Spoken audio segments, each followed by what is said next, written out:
Your daughter is a blessing for the family. சீக்கிரமாப்பா. Lily இங்க பாரு, நிலா இங்க தான் உட்கார்ந்து படிச்சிட்டு இருக்கா. அவகிட்ட ஒரு வார்த்தை கேட்டு பாப்போம். நிலா, இன்னைக்கு ஸ்கூல் லீவு தானே? நாங்க பன் பட்டர் ஜாம் வாங்கி சாப்பிடுறதுக்காக போறோம். நீயும் வரியா? என்னக்கா நீங்க வாங்கி சாப்பிடுறதா இருந்தா நீங்க ரெண்டு பேரும் தனியா தானே போவீங்க. இப்போ என்ன ஆச்சரியமா இருக்கு, என்ன வந்து கூப்பிடுறீங்க? அது ஒண்ணும் இல்ல, பன் பட்டர் ஜாம் வாங்கி சாப்பிடுறதுக்கு எங்க கிட்ட 10 ரூபீஸ் தான் இருக்குது. ஆக்சுவலா பன் பட்டர் ஜாம் 20 ரூபீஸ் இல்ல, அதனால நீயும் 10 ரூபீஸ் எடுத்துட்டு வந்தனா ஒரு பன் பட்டர் ஜாம் வாங்கி நம்ம 3 பேருமே ஷேர் பண்ணி சாப்பிடலாம். அதுக்காக தான் உன்னை கூப்பிடுறோம். ஓஹோ, அதானே பார்த்தேன். நீங்க காரியம் இல்லாம கடைக்கு கூப்பிட மாட்டீங்களே. சரி இருங்கக்கா, என்கிட்ட 50 ரூபீஸ் இருக்குது, அதை நான் தரேன். நீங்க ரெண்டு பேரும் ஆளுக்கு ஒரு பன் பட்டர் ஜாம் வாங்கி சாப்பிட்டுட்டு நீங்க வரும்போது எனக்கு வாங்கிட்டு வாங்க, சரியா? என்ன சித்தி பொட்டியும் கையுமா வராங்க, எங்க ஊருக்கு போற மாதிரி? என்னாச்சுன்னு தெரியலையே. நான் என்ன பண்ணுவேன் ஏது பண்ணுவேன், திடீர்னு இப்படி ஆயிடுச்சு. நிலா, ஊர்ல எங்க அப்பா இருக்காருல்ல, அவருக்கு ரொம்ப உடம்பு சரியில்லையாம்மா. அவரை ஹாஸ்பிட்டல்ல ரொம்ப சீரியஸான நிலைமையில அட்மிட் பண்ணிருக்காங்களாம். நான் உடனே ஊருக்கு போகணும். நான் திரும்ப வர்றதுக்கு 3-4 நாள் ஆகும். ஐயோ, என்ன சித்தி சொல்றீங்க? ஊர்ல தாத்தாக்கு உடம்பு சரியில்லையா? பாவம் சித்தி, அவருக்கு ஏற்கனவே சுகர் பிபி எல்லாம் வேற இருக்குல்ல. நீங்க போங்க சித்தி, நீங்க போய் தாத்தாவை பாருங்க. சித்தி, நீங்க ஊருக்கு போறீங்களா? அப்ப எங்களுக்கு காலையில ஏந்துக்கும் போது tea, tiffin, breakfast, lunch, evening snacks, night dinner, அப்புறம் தூங்க போறதுக்கு முன்னாடி பால், இதெல்லாம். மல்லி, நீங்க அதுக்கெல்லாம் கவலைப்படாதீங்க. உங்களுக்கு சமைச்சு வைக்கிறதுக்கெல்லாம் நான் ஒரு வேலைக்காரி ஏற்பாடு பண்ணி வச்சிருக்கேன். இந்த 4 நாளும் அவங்க உங்க கூடவே இருப்பாங்க. சாப்பாடு செஞ்சு உங்களுக்கு ஸ்கூலுக்கு கட்டி கொடுப்பாங்க. உங்க துணிமணிலாம் துவைச்சு போடுவாங்க. அது மட்டும் இல்ல, வீட்டை பெருக்கி கூட்டி வீட்டையும் பார்த்துப்பாங்க. இன்னும் கொஞ்ச நேரத்துல அவங்களே வந்துருவாங்க. நீங்க கிச்சன்ல எந்தெந்த சாமான் எங்கெங்க இருக்குன்னு அவங்களுக்கு காமிங்க. மத்ததெல்லாம் அவங்களே பார்த்துப்பாங்க. அப்பாடா, நாங்க கூட எங்க 4 நாள் பட்னி கிடக்கணுமோன்னு பயந்துட்டோம். பரவாயில்ல. சரி நிலா, வீட்டை பார்த்துக்கோ. வெளியே அனாவசியமா எங்கேயும் போக கூடாது. ஸ்கூலுக்கு போனோமா வந்தோமான்னு இருக்கணும். எதனாச்சும் ஒண்ணுனா எனக்கு உடனே போன் பண்ணுங்க. உங்க உடம்ப பாத்துக்கோங்க. நைட்டு ரொம்ப நேரம் முடிச்சிட்டு இருக்காதீங்க. சீக்கிரம் சாப்பிட்டு படுக்கணும், சரியா? சித்தி, அதெல்லாம் நாங்க பாத்துக்கிறோம். நீங்க முதல்ல ஊருக்கு போய் தாத்தாவை பாருங்க. அவரை பார்த்துட்டு அவருக்கு எப்படி இருக்குதுன்னு எங்களுக்கு போன் பண்ணி சொல்லுங்க சித்தி. நீங்க சீக்கிரம் கிளம்புங்க சித்தி, டைம் ஆகுது. புதுசா வரப்போற சமையல்காரம்மா பேரு காஞ்சனா. அவங்களுக்கு நீங்களும் கூட இருந்து எந்தெந்த சாமான் எங்கெங்க இருக்குன்னு காமிச்சு ஹெல்ப் பண்ணுங்க. நான் 4 நாள்ல திரும்பி வந்துருவேன். ஏதாச்சும் பிரச்சனைனா எனக்கு உடனே போன் பண்ணுங்க. இங்க பாருங்க லிலிமல்லி, நான் வேலைக்கு சேர்த்திருக்க சமையல்காரம்மா ரொம்ப பாவம். அவங்க ரொம்ப ஏழையாம். ஏதோ வயிற்று பழப்புக்காக தான் சமையல் வேலைக்கு வராங்க. அதுவும் எனக்கு தெரிஞ்ச ஃப்ரெண்டு மூலியமா தான் அவங்கள கூப்பிட்டுருக்கேன். அவங்க கிட்ட தேவையில்லாம நீங்க வம்பு பண்ணாதீங்க. அவங்க எது சமைச்சு போட்டாலும் நல்லா டேஸ்டா தான் சமைப்பாங்க. அதனால ஒழுங்கா சாப்பிட்டுக்கோங்க. அதை விட்டுட்டு எனக்கு அது வேணும் இது வேணும்னு அவங்கள ரொம்ப தொந்தரவு பண்ணி அவங்கள அனுப்பிச்சிடாதீங்க. ஒரு 4 நாளைக்கு அட்ஜஸ்ட் பண்ணிக்கோங்க, சரியா?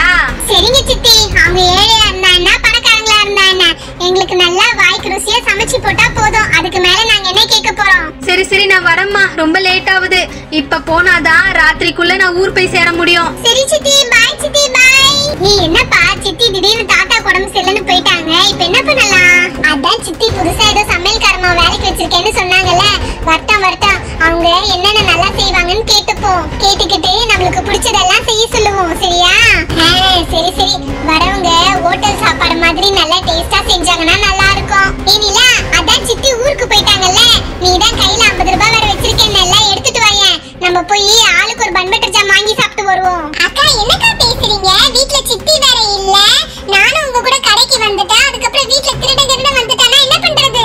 அதெல்லாம் வேண்டாம், நான் இங்க பொறுமையா வாசல்ல உட்கார்ந்து படிச்சிட்டு இருக்கேன். நீங்க கடைக்கு போய் சாப்பிட்டுட்டு எனக்கு பொறுமையா வாங்கிட்டு வாங்க போதும். சரிப்பா, நாங்க வரும்போது உனக்கு வாங்கிட்டு வரோம். ஏய் மல்லி, அங்க பாரு, நம்ம வீட்டுக்கு புதுசா யாரோ வராங்க.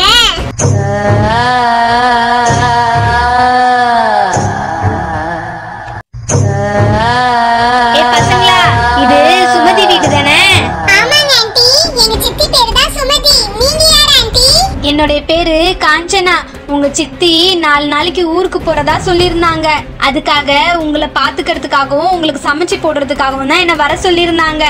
ஏன் உங்க சித்தி இந்த விஷயம் எல்லாம் உங்ககிட்ட சொல்லலையா? சொன்னாங்க. நீங்க சூப்பரா விதவிதமா நல்லா வாய்க்கு வக்கனையா சமைப்பீங்கன்னு சொன்னாங்க. ஆமா, 4 நாள் இங்க தங்கி சமையல் பண்றதுக்கா இவ்ளோ பெரிய லக்கேஜ் எடுத்துட்டு வந்திருக்கீங்க?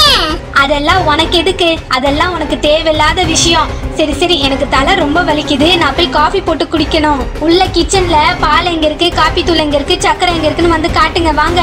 இது எனக்கு புது வீடு தானே, அதனால எந்தெந்த பொருள் எங்கெங்க இருக்குன்னு எனக்கு தெரியாது, நீங்க வந்து காட்டுங்க. அப்புறம் பொண்ணே, இங்கே மசமச நின்றுட்டு இருக்காத. இங்க என்னோட ட்ராலி பேக் இருக்குதுல்ல, அதை எடுத்துட்டு வந்து பெட்ரூம்ல வை. அதுக்கப்புறமா நான் குளிச்சுட்டு ட்ரெஸ் சேஞ்ச் பண்ணிக்கணும். என்னுடைய ட்ராலி பேக்ல வீல் சரியில்லை, அதனால தூக்கிட்டு வரணும். வீல் இருக்குதுன்றதுக்காக தள்ளிட்டு வந்துடாதீங்க. என்னது இது? சித்தி நம்மள பாத்துக்கிறதுக்கு தானே வேலைக்காரி வச்சிருக்காங்க. இந்த ஆண்டியை நம்ம பாத்துக்கணும் போல இருக்கு. சரி சரி, எடுத்துட்டு வரேன் ஆண்டி. ஆமா, காஃபி எங்களுக்கும் சேர்த்து தானே போட போறீங்க? என்னது, காஃபி உங்களுக்கும் சேர்த்து போடணுமா? எனக்கு தான் தலை வலிக்குது, அதனால நான் காஃபி போட்டு குடிக்க போறேன். உங்களுக்குமா தலை வலிக்குது? சீக்கிரமா வந்து பால் காபி தூள் எங்க இருக்குன்னு வந்து காட்டுங்க வாங்க. என்ன, இந்த ஆண்டி ரொம்ப நல்லவங்கன்னு சித்தி சொன்னாங்க, கடைசில என்ன இவ்ளோ ரூடா பேசுறாங்க? இவங்க எப்படி 4-5 நாள் இங்க இருந்து நம்மள பாத்துக்க போறாங்கன்னு தெரியலையே. லில்லி மல்லி அக்கா ஒரு காஃபி கேட்டதுக்கு இவ்ளோ பேச்சு பேசுறாங்க. இவங்க நம்ம சித்தி வர வரைக்கும் நம்மள நல்லா பாத்துப்பாங்களா? சரி, நமக்கு என்ன, நம்ம உண்டு நம்ம வேலை உண்டுன்னு இருப்போம். இந்த லில்லி மல்லி அக்கா தான் ஏதாச்சும் ஒரு வாய் கொடுத்து மாட்டிப்பாங்கன்னு நினைக்கிறேன். என்ன மல்லி, ஒரு காஃபி கேட்டதுக்கு இவ்ளோ திமிரா பேசுறாங்க? நானு வரப்போற ஆண்டி நல்லா சமைப்பாங்கன்னு நினைச்சு மஷ்ரூம் பிரியாணி எல்லாம் செய்ய சொல்லலாம்னு நினைச்சேன். போற போக்க பார்த்தா அவங்க தயிர் சாதமாச்சும் செய்வாங்களான்னு எனக்கு டவுட்டா இருக்குது. இன்னுமா என் பேக் எடுத்துட்டு வரல? சீக்கிரம் எடுத்துட்டு வாங்க. ஒரு ஆள் வந்து கிச்சன்ல எந்தெந்த பொருள் எங்கெங்க இருக்குன்னு காட்டுங்க. நான் உள்ள வந்துட்டேன், நீங்க வர்றதுக்கே இவ்வளவு நேரம்? ஐயோ, என்னடியா ஆண்டி ரொம்ப மிரட்டுறாங்க. சரி சரி வா, பெட்டியை தூக்கிட்டு போவோம். அதான் ஆண்டி ட்ராலி பேக் எடுத்துட்டு வர கூடாதுன்னு சொன்னாங்கல, தலையில தூக்கி வச்சு எடுத்துட்டு போவோம். ஏ மல்லி, பாத்து பிடிப்பா, பாத்து பிடி, கீழே போட்டுற போற, பாத்து. சும்மாவே ஆண்டி கத்துறாங்க, இது மட்டும் கீழே வந்ததுன்னா அவ்வளவுதான். என்னது இது? லில்லி மல்லி அக்கா சொன்ன மாதிரி 4 நாள் தங்கறதுக்கு எதுக்கு இவ்ளோ பெரிய லக்கேஜ் எடுத்துட்டு வந்திருக்காங்க? அதுவும் லில்லி மல்லி அக்கா ரொம்ப வெயிட்டா இருக்குன்னு வேற சொல்லிக்கிறாங்க. அப்படி 4 நாளைக்கு என்னதான் எடுத்துட்டு வந்திருக்காங்க அந்த சமையல்கார ஆண்டி? அவங்கள பார்த்தா சித்தி சொன்ன மாதிரி அவங்க ஏழை மாதிரி தெரியலையே. ஏ லில்லி, ரொம்ப வெயிட்டா இருக்குடி, ரொம்ப வெயிட்டா இருக்குடி. ஏ புடிப்பா புடிப்பா, விட்டுற போற, பாத்து புடி, பாத்து, கீழே தள்ளி விட்டுற போற, பாத்து. ஐயோ முடியல, வெயிட்டா இருக்கு. ஏய் எனக்கு, ஏய் பாத்து பாத்து பாத்து. ஐயோ, என்னது இது? என் கண்ணை என்னாலே நம்ப முடியல. ஏய் லில்லி, என்னடி இதெல்லாம்? என்னடி பேக்குக்குள்ள Dress கிஸ் பழைய கிழிஞ்ச புடவெல்லாம் இருக்கும்னு பார்த்தா எல்லாம் 500 1000 இருக்குது. பத்ததுக்கு இவ்ளோ நகை இருக்குது. எனக்கு ஒண்ணுமே புரியல மல்லி. லில்லி மல்லி அக்கா, அந்த ஆண்டி ஏன் தானே சொன்னாங்க நம்ம சித்தி. அவங்க கிட்ட நம்ம வீட்ல இருக்கிறத விட அதிகமான பணம் நகைலாம் இருக்குது. என்ன நடக்குது இங்க? எனக்கு ஒண்ணுமே புரியலக்கா.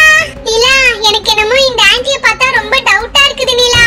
அவங்க பேசுற பேச்சும் அவங்க கட்டிட்டு இருக்க புடவையும். ரெண்டாவது, ஏழையா இருக்கவங்க வேலைக்கு வந்தா எவ்வளவு பணிஞ்சு வேலை செய்வாங்க. இவங்க வந்த உடனே ரொம்ப அதிகாரமா தலைவலிக்குது, காபி போட்டு குடிக்கணும், காபி தூள் எங்க இருக்கு, பால் எங்க இருக்குன்னு ரொம்ப அதிகாரம் பண்றாங்க. அது மட்டும் இல்லாம இந்த பணம் நகைலாம் உங்களுக்கு நல்ல வழியில வந்ததான்னு எனக்கு தெரியல. எனக்கு என்னமோ சந்தேகமா இருக்குது நிலா.